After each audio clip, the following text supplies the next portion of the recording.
To get started, you want to arrange your cords in order. So I've got short cords in positions 1, 3, 4 and 6, and these want to be long enough to wrap around the wrist 2 to 3 times. And then I've got long cords in positions 2 and 5, and these should measure approximately half a foot of cord for every inch of bracelet required. So I'm going to start by adding the beads in one go because I find it quicker to work that way, but you could add them as you go along if you prefer. So I'm going to be adding beads to the cords in positions 1 and 6.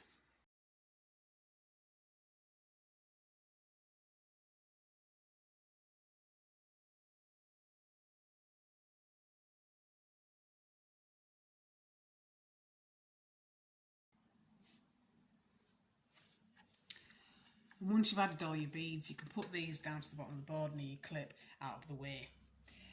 And I'm going to do the same thing with the cord in position 6 and add them all in one go.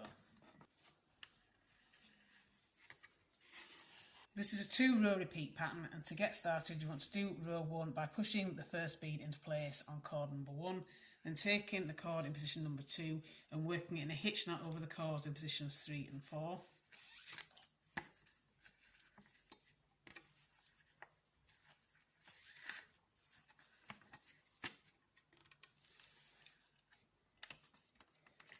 And then taking the cord in position 5 and doing a hitch knot over the cord in position 6.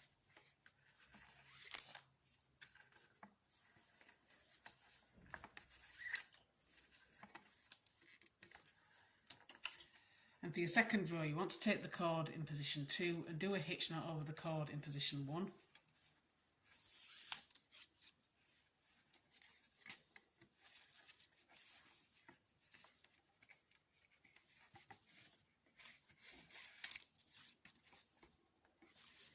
Then taking the cord in position 5, do a hitch knot over the cords in positions 3 and 4.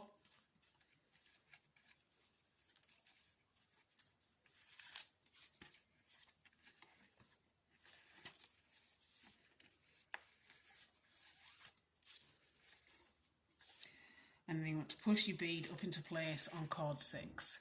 And you want to repeat these 2 rows all the way down. So again, to repeat your first row, you want to push the bead on cord number 1 up into place. And then take the cord in position number 2, and you want to do a hitch knot over the cords in positions 3 and 4.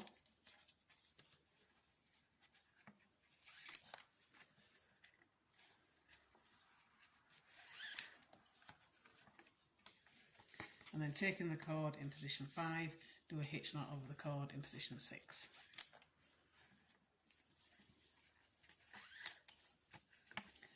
And for your fourth row, you want to repeat what you did for row 2. So do a hitch knot with cord in position 2 over the cord in position 1.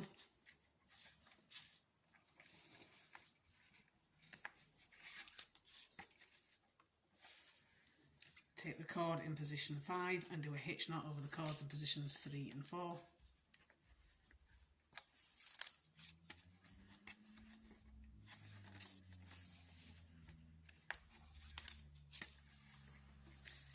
And push one more bead on cord 6 into place, and just repeat all the way down.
And when you finish, you should end up with something that looks like this. So I began with a button, so I've ended with a buttonhole closure, but you could do whichever fastenings you prefer.